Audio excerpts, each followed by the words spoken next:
ex-wife, divorced wife, gone, kicked her to the curb, got rid of her, Oh, really? no longer married. Yeah.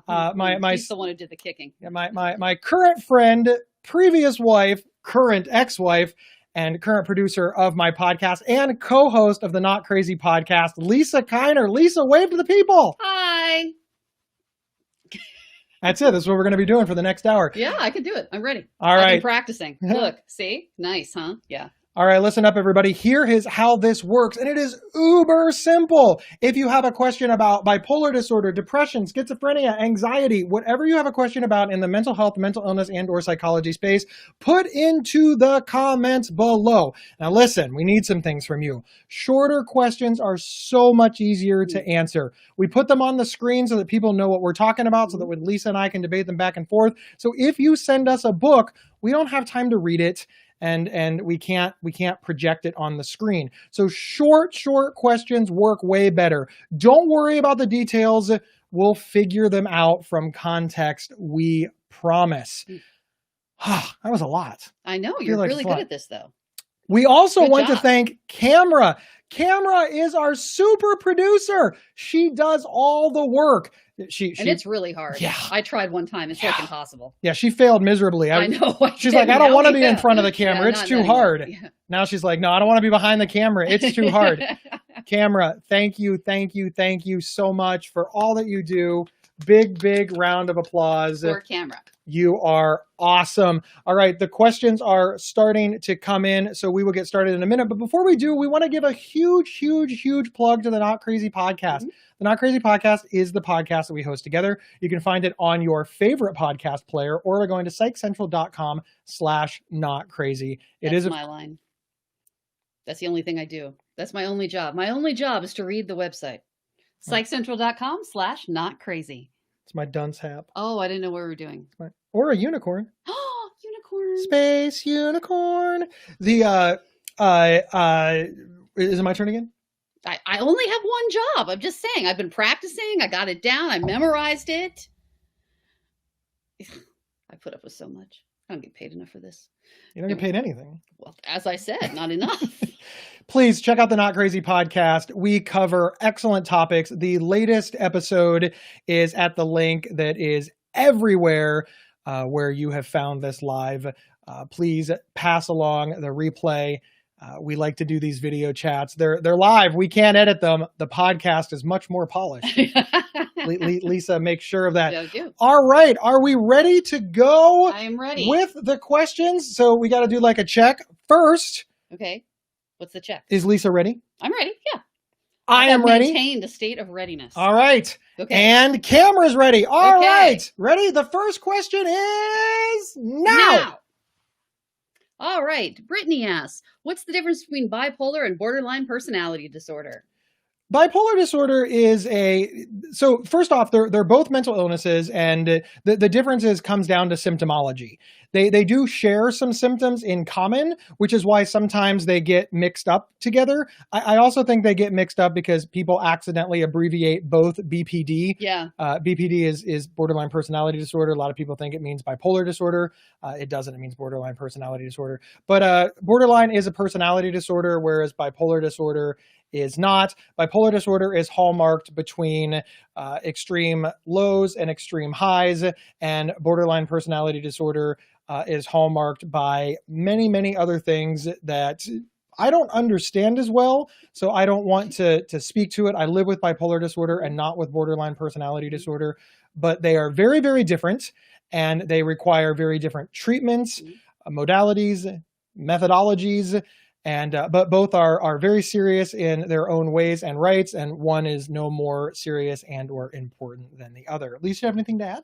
Bipolar disorder is a mood disorder, and borderline personality disorder is a personality disorder. So different classifications.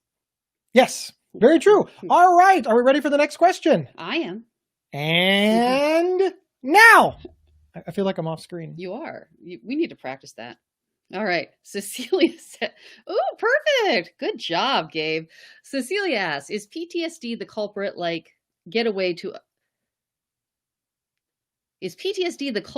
gateway to other mental diagnoses? So I can't read well today. this is one of these fascinating concepts that we have in mental health and mental illness, where people think that something needs to lead to something needs to lead to something, and one caused the other caused the other. And I understand why, from the outside looking in, it might look that way. Let's speak to bipolar disorder just for a moment. The first symptom that I showed was depression. People thought, oh, well, Gabe is a little bit depressed. He's lethargic. He's not happy. And then you were treated for depression for years. Yeah. And then so from a little bit of depression became major depression. And then major depression, well, all of a sudden, mania reared its ugly head. And people are like, what is he doing? Why does he think he's the greatest thing ever? And then it became paranoid and the anxiety, and then psychosis came in, and I thought demons were under my bed. To a lay person, they're like, oh, well, this all started with a little bit of depression. If we would have only treated that, none of the other stuff would have happened. That's not completely true. The reality is I always had bipolar disorder, just different symptoms were coming out at a time. Obviously, getting care sooner is going to reduce the potential of symptoms, but make no mistake, the reason that I have bipolar disorder is not because somebody didn't catch minor depression or major depression or grandiosity or mania. No, it doesn't work that way at all. So is PTSD the culprit for other mental diagnoses? No. If it can be a triggering effect, that's what I was going to say. You can be diagnosed with post-traumatic stress disorder, and then they can find out that you also have on and on and on. And it's certainly possible that if you never would have had the trauma, perhaps you never would have suffered the symptoms of major depressive disorder. Lisa knows a ton about cause and effect. So I'm going to shut up and let her talk now. I think the reason that people might think it's a cause and effect thing is because you have PTSD and you start getting treatment for it, and that's your first contact with the mental health system. So this is your first contact with doctors or therapists or other people who can evaluate the rest of your symptoms. And so you've been having the symptoms all along, but no one noticed or cared, or you didn't talk to anybody about it. But now someone with the training and the expertise to look at it is seeing it, and here comes all these other diagnoses. And you think, hey, that's not how I started out this day. But the behavior was always there. It just wasn't recognized as such. So I think that's why people see it as kind of a gateway, because it feels like that's the beginning. Like I started with this, but now all this other stuff is happening. But no, it was always there. You just didn't realize it. Very true. All right, Lisa, you ready for the next one? Okay, I am. And man, I didn't get to say now. It's okay. I know. You could do it now. Get it? You could do it now. You could do it now. No. All right, you're right. Teresa McCall Caraway says, do you ever completely come off mental health meds? So it's certainly possible, but the safe answer is probably not. And see, I don't know that that's the safe answer. The question that I always ask people when they say, do you ever completely come off psychiatric meds is one, what's your diagnosis? Right. How long have you been taking them? How long have you been taking them? Why were you put on them? And what's it treating? The reason that I answer so cautiously with this is because we have two unique problems in our country.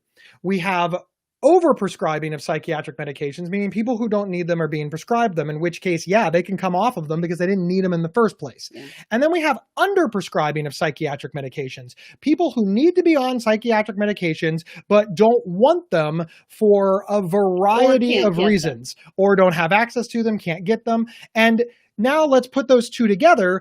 Let's say that I have bipolar disorder, so I'm going to be on psychiatric medication for the rest of my life. And I run up against somebody that was overprescribed. I see them go off their meds and I think, oh, they were on psychiatric medications and they stopped taking them. So I can too. The mechanism that allowed them to come off the medication is much, much different from the mechanism that would allow me to come off my medications. Things like schizophrenia, psychosis, bipolar disorder, these are lifelong illnesses. It's certainly possible that major depressive disorder, anxiety, these can potentially be managed without medication. But I use potentially, it's tough because I believe that medication gets such a bad rap because it is so misunderstood. The reality is if I had diabetes, I would not wonder to myself, hey, do I need to come off this medication? Is it controlling my symptoms? Is it doing well? Now, that unfortunately is not a perfect analogy because, maybe I lost weight or had a better diet, Right. but there's lots of long-term illnesses that need med management long-term, and people are content to get that treatment and live well. And they're not always trying to jump off the next exit.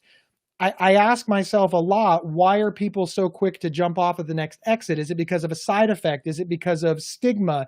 Is it because of a misbelief? Is it because something is the cure worse than the disease?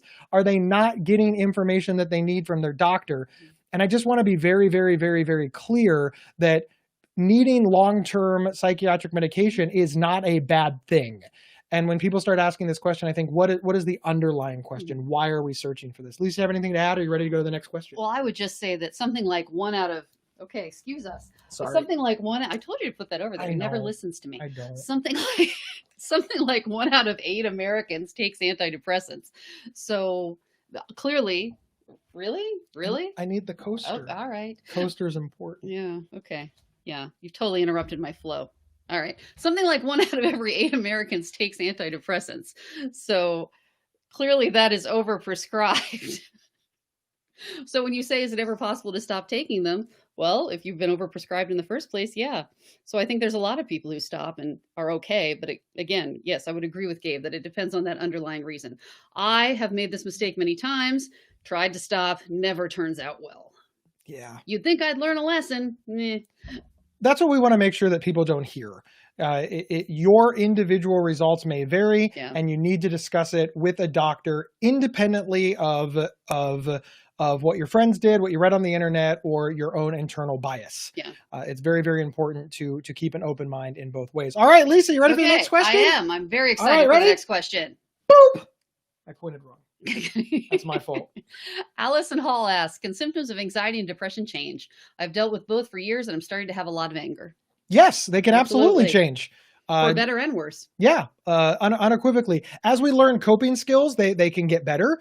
As the circumstances in our life change, they can get better.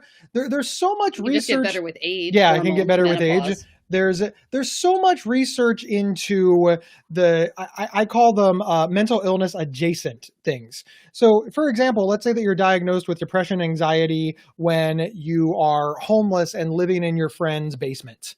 And then 5 years later, you not only are treating the depression and anxiety, but you've got a job that you like, and you're living in your own apartment, and you've got a little money in the bank, and you're no longer living in your friend's basement, and you're proud of the work that you're doing. You're volunteering. You've built up those friendships. So the depression and the anxiety is naturally going to lower because you are in a more stable place. Also, along those 5 years, I'd like to think that you learned some different coping skills to get ahead of it. So it's not that the anxiety and depression really changed.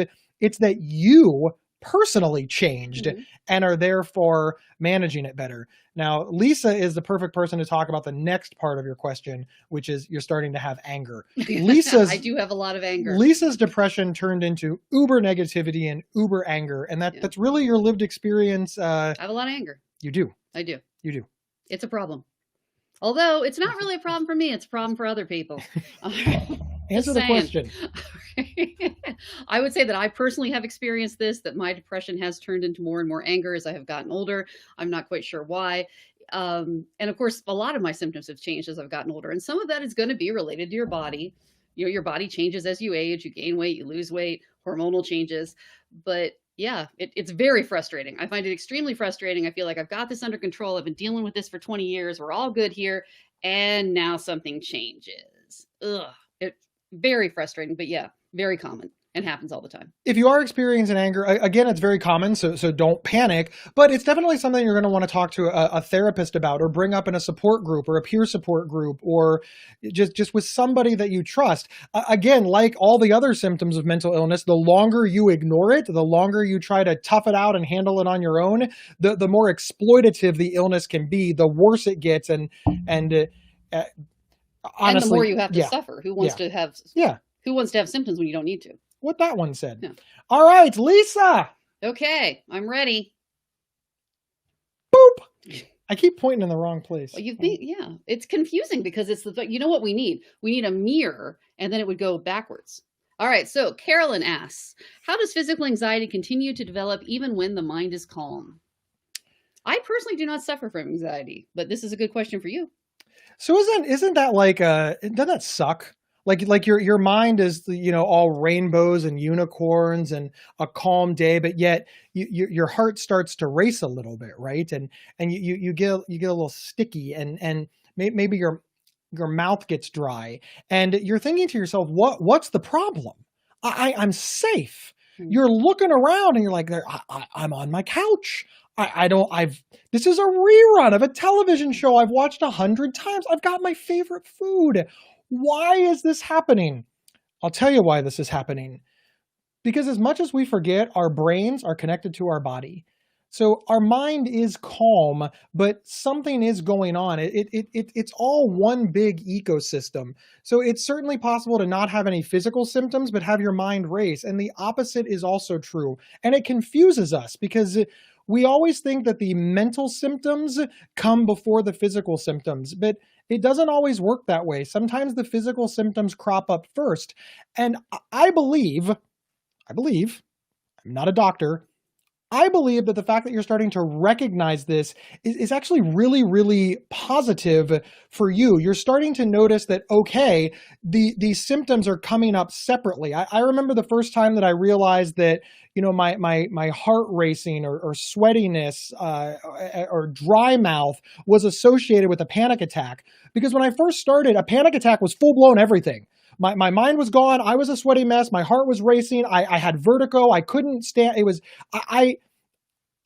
a clump of symptoms. Then as I learned, I started separating them out. That was real progress for me. It especially allowed me to get ahead of it because I was like, hey, why is my mouth dry?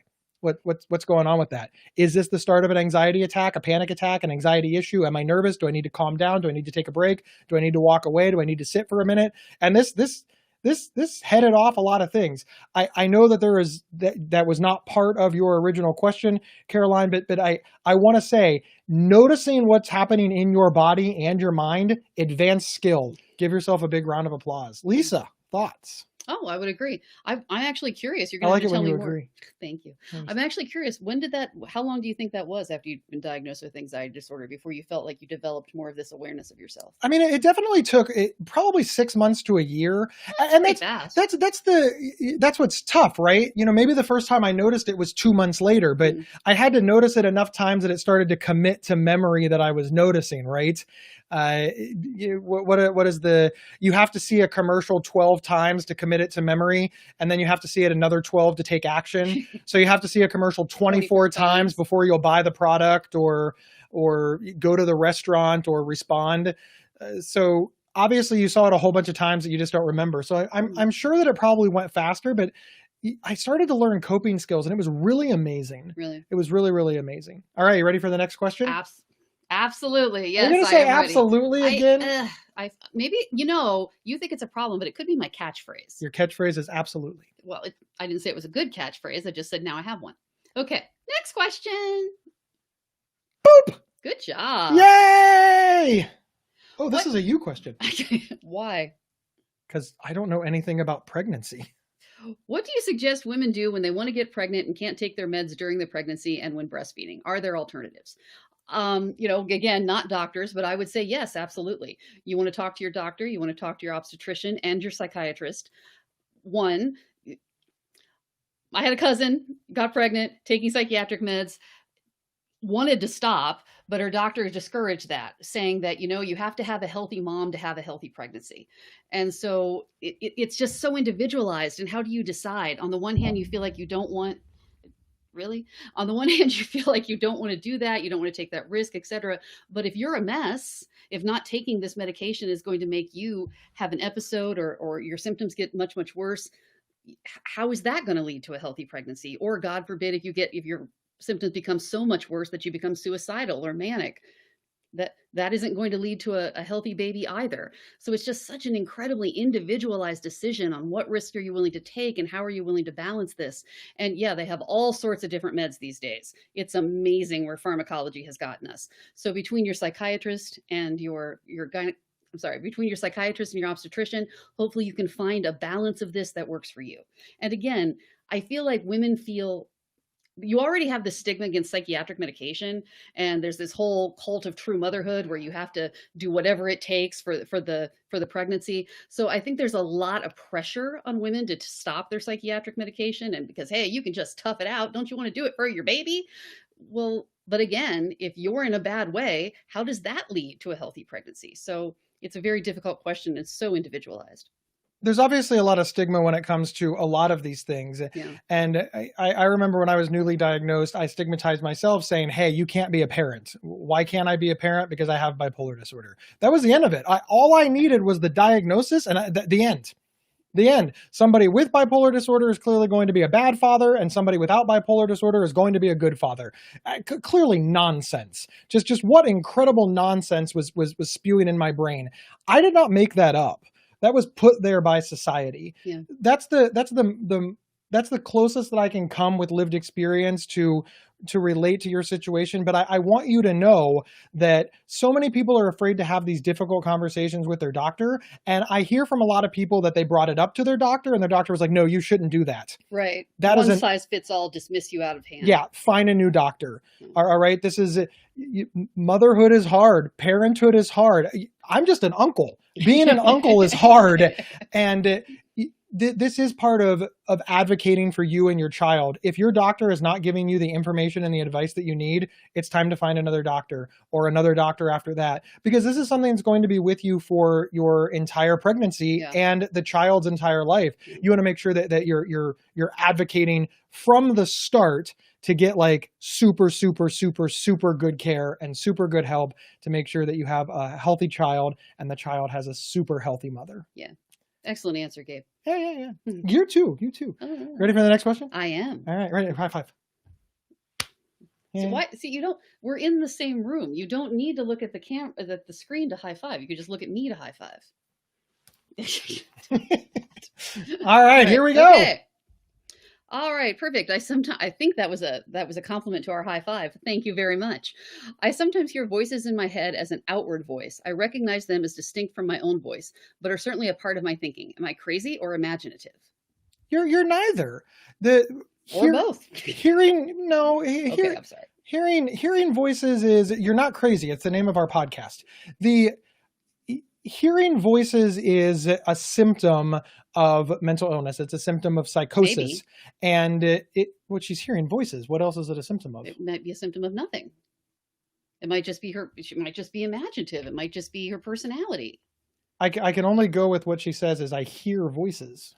Right. But then she says, am I crazy or imaginative? All right. I don't know what to say to that. No, I'm just saying, I think this maybe your personality is for your arm to be broken. I think that this is a very individualized question, and how this is going to be something that you're going to have to tease out yourself with a doctor. You don't agree? Gabe does not agree. Why don't you tell us what you think, Gabe? If you're hearing an outward voice and it is distinct, there's some key words in your question. It's distinct from your own voice. You recognize it as a part of your own thinking, but you're hearing the voice that is, you are describing psychosis. There is no definitive test, and there are people like Lisa in the world that believe that this makes you special or a better artist. I'm not saying any of those things. I think that you are describing a very distinct symptom of a mental disorder, and you need to get it checked out immediately. Yes. It doesn't make you crazy, and I don't know if it makes you imaginative or not, but it's definitely a symptom of mental illness. I think that it's important to figure out why you are distinctly hearing voices in your own head as an outward voice, and get that checked out immediately. I think that's really important. It's really important to have that discussion with your doctor. It's really important to tread lightly with a symptom like that, because they can get worse. And this has the potential to go very bad. And this is how come I'm responding to Lisa's, oh, well, maybe it's part of your personality. That's not what I'm saying. But that's exactly what you said. Let me rephrase. What I'm trying to say is that this is absolutely something you should get checked out. You don't want to take this chance, but in terms of the information that we have available here, it's impossible to know. This is the type of thing that a doctor is going to have to go through with you individually and find out. But yes, this is absolutely not something to mess around with. You should go see a doctor. I feel like that goes perfectly with my previous answer. You cannot declare someone is 100% for sure mentally ill over the internet. That's I didn't. impossible. You're going to go watch the replay. And what I feel like you did. specifically said is that hearing voices is a symptom of mental illness. And you said, no, it's not. Well, I'm saying hearing voices could just be part of your personality. It is a symptom, but it doesn't have to be. What? Coughing could be a symptom of tuberculosis, but that doesn't mean tuberculosis is what caused your cough. What else could it be This is a a symptom of of mental illness, but that doesn't mean you have mental illness. What? Hey, I am reading we are starting a fight in the comments section. Half the people are on my side, half the people are on your side. So the world may never know. Well, but the very clear advice we want to give is that this is not something to try to handle on your own. You need professional help on this one. Maybe. Actually, no, I don't know. That is not up for debate. Yes, it is. It's right there. I'm reading it. I don't know what you want. I'm not disagreeing with you. The internet is disagreeing with you, dear. I think that this is absolutely something you want to get checked out. But in terms of what is it for sure, no one can say. That's the type of thing that a team of doctors and professionals will have to look at you individually and say. I feel like any minute now, the mighty is going to give us the hook. So we should move on to the next question. All right, we're waiting for the next question. All right. Yay! Oh, Lisa, you know this one. Renee Holder asks, what are the differences between bipolar type 1 and 2? Go for it. You know the answer. Do I know the answer? Mm-hmm. I think I know the answer, but I'm afraid I'm like, do you know the answer? Ooh, let's see if you know the answer, and I'll correct you if you're wrong. Okay, I feel that the difference between bipolar type 1 and 2 is that 2 never goes into full-blown mania. Correct. Okay. 2 stops at hypomania. So they both start off with the suicidal depression, and they don't start off. They both contain. Correct. Yeah. Thank you. You don't know where your symptoms will start. Correct. Right. They both have the low of suicidal depression, and then bipolar 1 goes all the way up to mania, and bipolar 2 stops at hypomania. Listen, one of the things I always say when this question comes up is people say to me all the time, well, that means 1 is worse than 2. No, that's it's just a classification system. Yeah, it's absolutely a classification system that classifies your symptoms so that you can get the best treatments possible. 1 is not more severe than the other or worse than the other. It's just a differences in how your symptoms manifest, and that's what comes up with bipolar 1 or 2. That's it. Consider that doctors need a way to talk to each other and have everybody know what they're talking about. Right. So all of these classifications is just a way for people to say, okay, this, and then everyone knows what it means right away. So it doesn't mean anything. It doesn't, because they use the numbers, it makes people think that there is a value judgment in between them and that 1 is worse, but it doesn't work that way. And again, it's just the difference just being in those 2 different classifications. Sorry, I understand that we went away for a second, but we are back. You know, the internet is a scary place. The mighty did not fire us, as far as we know. All right, are you ready for the next question? Yes. All right. Here we go. How do you manage anxiety when it's your 15-year-old child that is causing it and then it just consumes me? I'm so scared that something bad is going to happen to him and it has overtaken my life. This is an excellent opportunity to discuss the exact thing that is causing your anxiety. Mm-hmm. I shouldn't say most anxiety, but some anxiety, a lot of anxiety is free floating. You have this free floating anxiety. You're unsure what's happening. You don't know what's going on. It's hard to pinpoint. It's hard to get a grasp on that. That's very hard to fight, right? It's like shadow boxing. You don't know where it's coming from. You have a very specific catalyst, for lack of a better word, or trigger for your anxiety. Focus. Yeah. This is where you absolutely need to discuss with a professional why your 15-year-old is invoking this response from you. And so often people don't want to do this because they fear that it makes them a bad parent, or that they're insulting their child, or that something has gone wrong in their parenting. Forget about all of that. That's just not how illness works. It's just not. So what I would recommend strongly is to meet with a therapist and tell them exactly what you just told us and approach it from that way. It's no different than if you were consumed by, being terrified of snakes. You would want to talk to a therapist about being afraid of, snakes or spiders or whatever. Just because it's your 15-year-old son doesn't, or 15-year-old child, doesn't mean anything more than that's just how this particular part of your illness has manifested, and that's what we have. So it's not a value judgment based on the child. Very, very much so. Lisa. The thing I would say is, because you specifically say it has overtaken my life. So that tells us that this is not just your typical parental worry that everybody has. This you're suffering. This is a problem. It has become extreme. So time to get that looked at. Very good. All right. Are we ready for the next question? Yes, definitely. I'm going to make a list of synonyms to absolutely. Boop. What are the effects of PTSD developing in persons affected by another close loved one, CPTSD? Please address the dissociative pieces of PTSD in the response if you could. Lisa? This one might be above our heads, sincerely. Honestly, it's... Yeah, this one, for me personally, this is a very important question, and PTSD is nothing to be trifled with. And I think a lot of mental health advocates think of PTSD as like mental illness light, and it's not. And honestly, I very much want to provide you with an answer. I sincerely don't have one, and I don't think that I'm qualified to speak on it because I haven't done enough research, and it's also not part of my lived experience. As much as I genuinely want to answer your question, I don't feel that I have an answer that is good, which is the longest way to say I don't know, and I'm sorry as possible. Lisa, do you have any information? I actually no. I personally do not have PTSD. Neither do you. So we can't really speak on that from personal experience. The only thing I would say is that if you have a loved one and something is going on with them, of course it affects you. Why wouldn't it? You care about this person. And anything that happens to them, it doesn't have to be PTSD, a car accident, losing a job, good things, getting married, having a baby. Anything that happens to those you care about is going to affect you as well.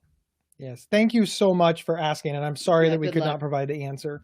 All right. The next question is boop. Yay. Why does every new doctor, like when you move or your doc retires, feel a need to re-diagnose and re-prescribe? Excellent question. Yeah, that's a great question. Mental illness does not have a definitive blood test. That's or any definitive test for that matter. Right. That is kind of the bummer of it, because this is why I think stigma persists, because people think that you're faking, and on and on and on. I believe that no doctor wants to take the word of the previous doctor, because doctors inherently don't trust other doctors. I don't mean that the way that it comes out. It's just, could you imagine if there was an error? In physical illness, if you walked up to a new doctor and said, "Hi, I have cancer," and you didn't have any definitive testing that the doctor recognized as concrete, the doctor would retest you for cancer. That is unfortunately just like a blood draw, and they probably wouldn't even have to ask. They could just do it behind the scenes to confirm the diagnosis. Confirming the diagnosis in mental illness takes a lot more patient engagement, which means you got to sit through another hour appointment. You got to answer all of the questions. You got to go through your medical history again, and it feels a lot like we're justifying our existence or our illness, or even going backwards. Yeah, I want to assure you that it's not. They're being very thorough. If you were misdiagnosed, the new doctor will discover that. If you are on medications that aren't working, the new doctor will discover this. It is a pain. It's a super pain, but in a way, it's thorough. And I as much as I hate that pain, I'm trying desperately to instill upon you that it's just such a pain. I respect it. I respect the fact that they want to be thorough, and I like that. I do like that part. Lisa? Well, I think the obvious answer is because there is some element of subjectivity in a diagnosis of mental illness, because again, we do not have any at this time, hopefully we will someday, any objective tests. You can't do an x-ray or a blood test and get a for sure answer. It's all about observation, and doctors have to use, it's not an exact science. There's a lot of art to this. They're using their own experience, their own opinions, their own what's the word I'm looking for? Expertise. So it's not inconceivable that you get two people who have different opinions on this subject. Excellent. All right. Thank you so very, very much. All right. You ready for the next question? Yes. And ready, I'm going to line it up. Okay. You're going to write it up. Boop. You're getting so good at that. So good. You're up. What are some good tips for people with chronic illnesses that are starting to have a major negative impact on their anxiety and depression? Well, we have your resident chronic illness expert, Lisa Kiner, who also has depression. Lisa. I would say that the number one thing is to make sure all of your doctors have all of the information, because you feel like, I don't really need to tell my psychiatrist about my fill in the blank. And of course, when you go to see your oncologist, you think, oh, I don't really need to mention that mental illness. That's not important. So you want to make sure they all have all of your information, know all of the drugs that you're taking, know everything that's going on with you. And of course, frequently, sadly, there's a lot of stigma even amongst doctors. So, for example, your oncologist is going to be like, well, we don't really need to worry about that. I mean, you have cancer, for God's sakes. You don't need to worry about your depression. You've got so many more serious things going on. No, don't accept that.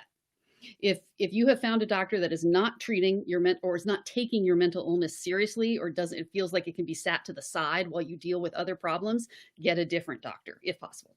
Because you want to be treating your entire person, not just little individual bits and pieces. And Gabe, you had that happen years ago. Gabe had a surgery complication, and the nurse in the hospital actually said to me, when I said we need to make sure that he gets his bipolar medication, that he gets his mood stabilizers, because here we are in a hospital and we don't have him with us. We need to make sure he gets those. And she actually said to me, oh, he has such bigger problems right now. No, he doesn't. And it really annoyed me. And I said, he has spent literally years getting stable on this medication. And now is not the time to lose that progress and to lose where he is. So when you get cancer or diabetes or have a heart attack, now is not the time to also get more depressed. Right. So yeah. Very frustrating. All right. Are we ready? I am. I think we're ready. I am ready. I can't tell. I'm looking at the magic thing and it says both not ready and ready. Well, that's because it goes with time. Ready? Hey! All right. It goes with time. And boop. I will take this opportunity to have a drink. Boop. I feel like I'm booping. She says she's frozen. No. Ooh, she moved. Hey! All right. Renee Holder asks, is it okay to engage in a variety of therapy options at the same time, like peer groups and counseling, etc.? Yes. Absolutely. Unequivocally. You want to use all the resources at your disposal. Yes. I love the I call it the 1-2 punch, but it can be the 1-2-3-4 punch. They all fill a different need, right? Traditional one-on-one therapy, like cognitive behavioral therapy, it's very one-on-one. It's with a professional, a trained therapist, and that has its own flavor and feel. But a peer support group, that can be very cheerleady, or just, getting advice or questions or finding out resources. And also, therapy looks different in so many ways that I don't think we acknowledge. And I think it's very important to understand that. In Ohio, and I can only speak for Ohio because that's where I'm from, we have a place called peer centers. And people are playing cards or eating lunch or even participating in an activity like going on a field trip or cleaning up the room or watching television. And they're like, well, this isn't support. This isn't therapy. This isn't. I'm like, yeah, it is. You're with a bunch of like-minded people working on an equivalent goal, exchanging information together. And even when you go walk around the building or share a slice of pizza or play a game of cards, you're just, hey, has anybody heard of X? Yeah, we have. It all matters so much. So yes, somebody, I believe it was Jennifer Swanson, said, build your team. Yes. Excellent advice. Build your support team. Yes. Careful. I got excited. He keeps smacking the microphone, so I apologize for the audio trouble. Thank you so very much for that question, all the Renee. resources that are available to you. Absolutely. Attack it on all fronts. Out? Yeah. All right, ready? Oh, seriously?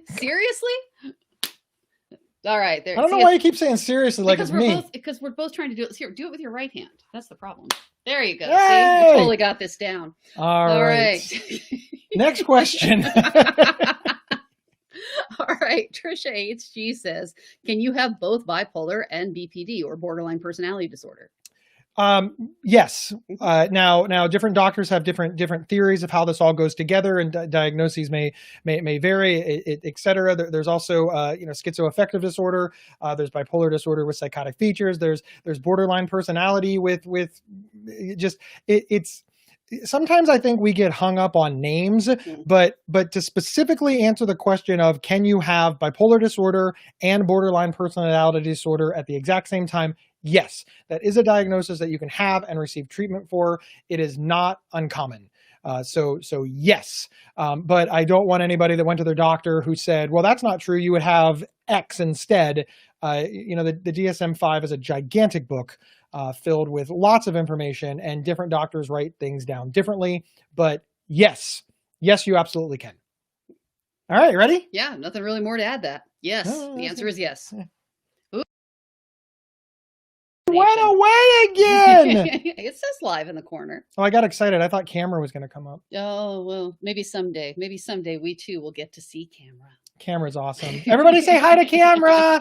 Hi, camera. You're the best. Doing great. Sorry we disappeared for a moment. All right, are we ready for the next question? What that's about? Do you think it's your computer?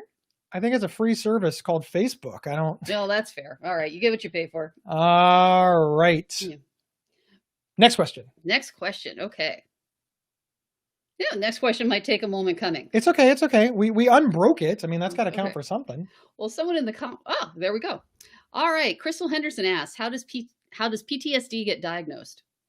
And the answer is going to be the same way as every other mental illness, with observation, medical history, patient interviews. Once again, no definitive test. No, you can't get an x-ray. You can't get a blood test. So this is going to be about the doctor talking to you, listening, and categorizing. Everything that she said, it's diagnosed by a trained medical professional. Please don't armchair diagnose on your own, et cetera. Please see a psychologist, a psychiatrist, a nurse practitioner, general practitioner, anybody qualified to diagnose mental disorders. And yeah, the exact same way. Talk to the doctor, give them your symptoms, answer their questions. It's observational. And once you get that diagnosis, you'll be able to move forward. And there you go. Well, and I do have to agree. Someone's in the comments saying that, let's not get too hung up on diagnosis. What does matter is how you feel and if your treatment is working for you or not. But at the same time, having a diagnosis is important because then you kind of know at least which path to head down. It gives you someplace to start at least. But I think in fairness, that would be the difference between having no diagnosis and this diagnosis versus that diagnosis or this diagnosis. It's fascinating to me. I met a gentleman, a really, really cool guy, and he's in his 80s. And he found me online. He created a Facebook page a couple of years ago, and we had lunch. And I said, you have bipolar disorder as well? And he said, no, I have manic depression. And I said, well, manic depression and bipolar disorder are the same thing. And he goes, no. When I was diagnosed many, many years ago, before I had children, before I had a wife, I was diagnosed with manic depression. That is what I have been managing, treating, and fighting my entire life. I'm not ready to call it something different because I am aware and prepared for manic depression. Now, I could, of course, correct him and tell him that it changed, but I understood what he said. He's ready, he's prepared, he's comfortable. And I thought at the time a rose by any other name. And so it's fascinating that as science continues and we start changing the names of things and updating things, this gentleman who was diagnosed in literally the 50s and 60s, he's like, look, I'm keeping this diagnosis. It doesn't matter. Now, I'm sure his doctor has written down bipolar disorder 1,000 times behind his back, but that's what he's comfortable with. And it doesn't matter because he's well. He's married, he's got children, he's got grandchildren, he's got a Facebook page, he's having lunch with weird people he meets online. He's doing awesome. So in that way, I agree with him not to get hung up on it. I agree with you. That's interesting. I wouldn't have thought of that. But yeah, it becomes part of your own personal narrative, and you don't want that changing. Yeah. I hadn't thought of it that way. I think I would struggle if they changed the name of bipolar disorder to... I just hadn't thought of it that way. Yeah. That's interesting. Yeah. All right. Okay. It's the same reason why we still call Kroger, Bilo. It was Bilo when we were kids. My grandparents call it the Five and Dime. Yeah. It's the same building. Go down the road and turn left where the gas station used to be. Yeah. Very true. All right, you ready for the next question? Next question. And boop. You're so good at that now. Oh no, the force has failed us. Hey! I feel solid. Do you think therapists can benefit from specialist bipolar training, or do you think that different modes work regardless of specialist knowledge of particular diagnoses / conditions? This is a Lisa question because she loves learning and understands the power of. Also, you are my favorite podcast. You're the best. Thank you. We did it. Oh. We accomplished something together other than a miserable marriage. We accomplished lots of Yay! stuff. Oh, We had this whole podcast thing going. that's it. What do you mean that's it? We did other stuff. We successfully fundraised. Oh, for God's sakes. Can you pop up the other question camera so that we got excited that somebody complimented us? Lisa, talk all about specialized training and why it is so incredibly valuable.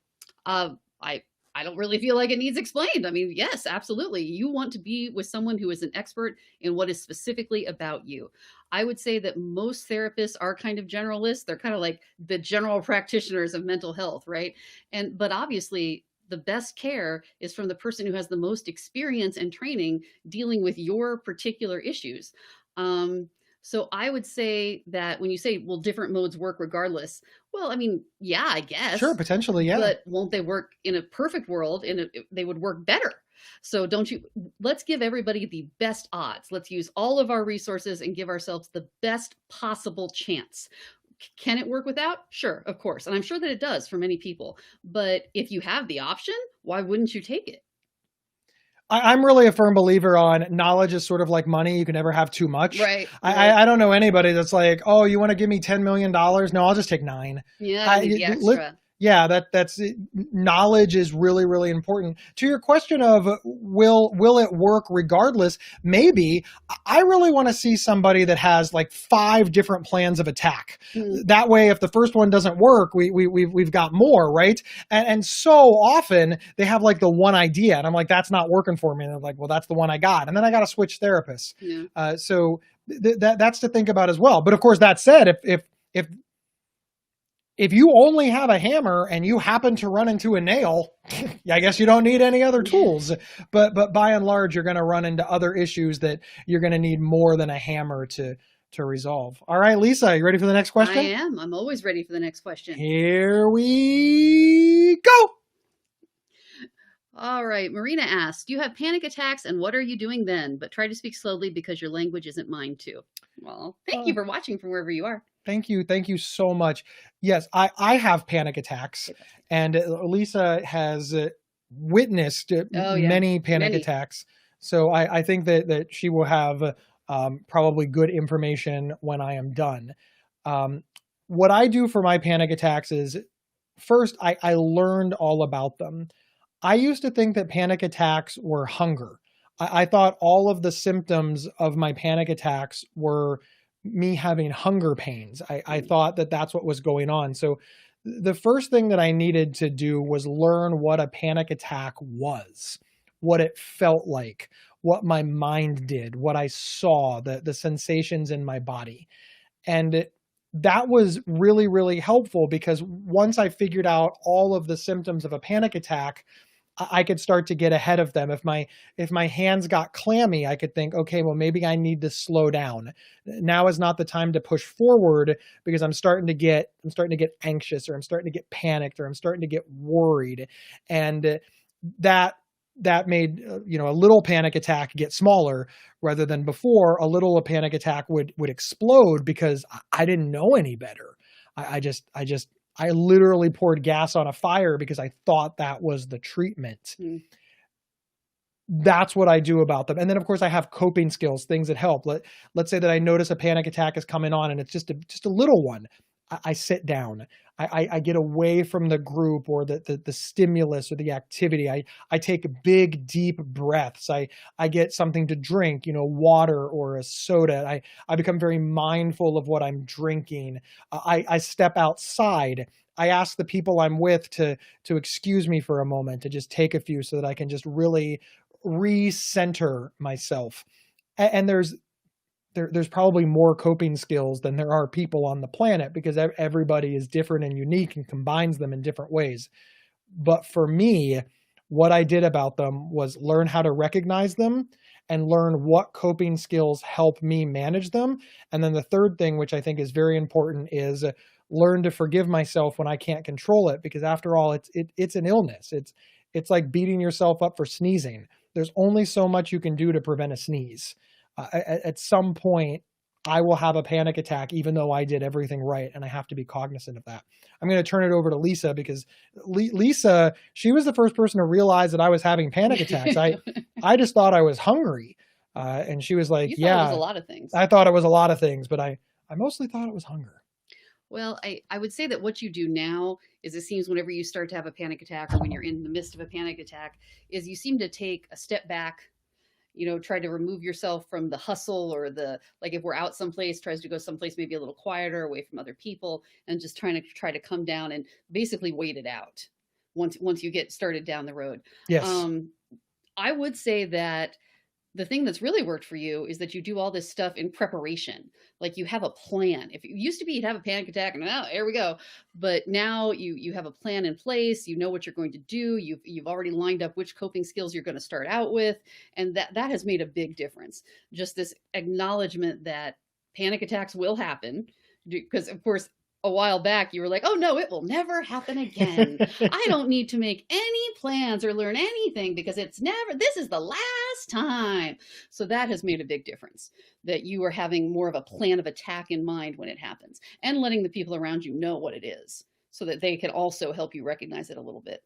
Yeah. And involving my friends and family has been very helpful in running interference. And I involved Lisa right away, but now I just involve everybody. If you become my friend, you get the How to Survive Bipolar Disorder, Depression, and Anxiety and Panic Attacks masterclass taught by Gabe Howard. I think preparation, and then of course you did identify some of your triggers and tried to limit them as much as possible. But that's not always possible. Sometimes you don't know what it is, and of course sometimes you can't eliminate it.